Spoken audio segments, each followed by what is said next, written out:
most of us at this point in the game are running what I call a reactive business. And here's the formula for a reactive business. The formula for a reactive business is you take your skills and your talent, right? You combine them with your work ethic, and you kind of grind your way to your current level of success. Now let me explain. You might be pretty happy with that level of success, right? But you've grinded your way there. You've combined, like I said, your skills, your talent, your work ethic, and that's where you're at. The problem with a reactive business is that you're leaving a lot on the table. It's like the analogy I like to use, it's like putting a heater outside, right? There's nothing wrong with the heat. It's perfectly good heat. It's just that most of it dissipates. Most of it is wasted. Does that make sense? And so that's kind of the reactive grind version of your business. The version of your business I want to move you toward is the intentional business. All right. And that's when you take your skills and talent and your work ethic, but we add in an actual strategy. And that's what takes you to that next level. Now, let me define what I mean.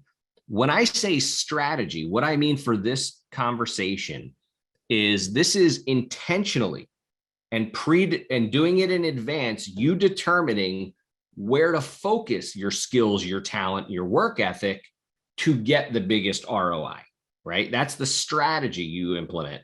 When I say next level, that's growing your business, right? For most people, that's growing your business, but it's not growing it by working faster, harder, longer hours.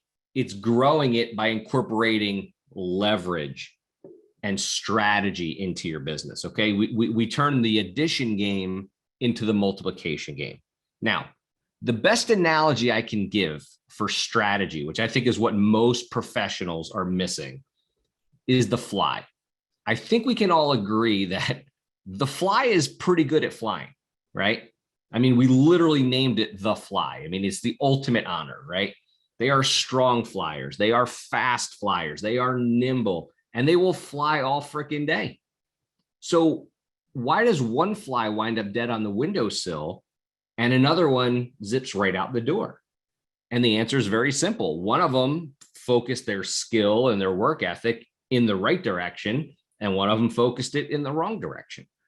And what that should lead you to conclude is that being good at something is different than being successful, right? Let's take financial advisors, for example.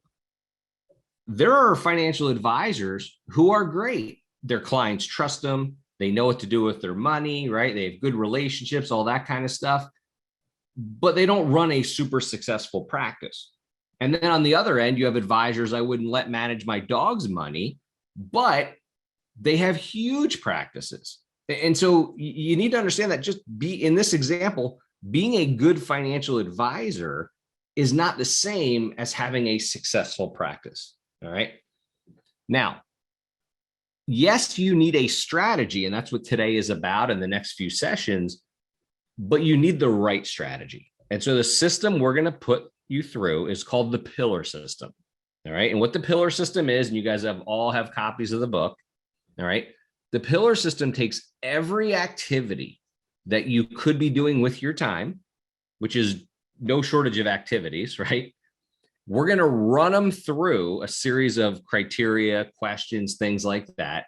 And what's going to come out the other end is a set of pillars. These are weekly activities that you control whether they get done or not. These are not goals. Okay. These are not hopes or dreams or goals. These are activities that you decide. They're in your control whether they get done or not. And the idea is very simple. As long as you execute on your weekly pillars, what we call the index card business plan, okay, because it's a short enough list to fit on an index card. As long as you execute on them, everything else takes care of itself. You get what we call the Friday night feeling, meaning on Friday night, regardless of that week's results, and that's an important statement right there, regardless of that week's results, because let's be honest, your business runs on lag indicators, right? Whether you get new clients or, a ticket drops or someone comes back into the fold and says, yes, let's sign the contract, whatever it is, those are lag indicators. You can do all the right things one week and nothing happens. And you can go away for 3 days, come back on Thursday, check your email, and on Thursday evening, get an email that, so 2 emails in a row that people are going to sign up with you as new clients. That doesn't mean you should go away for 3 days every week, right? So you can do all the right things and nothing happens. Do not the wrong things, but do other things and good things happen. And so we want to focus on lead indicators. And so what this system does, it basically says, look, on Friday night, regardless again of that week's results, you're going to know you had a good week, that you're done. Okay. You did what you needed to do, and that you're 1 week closer to hitting your goals. Okay. To getting where you need to be.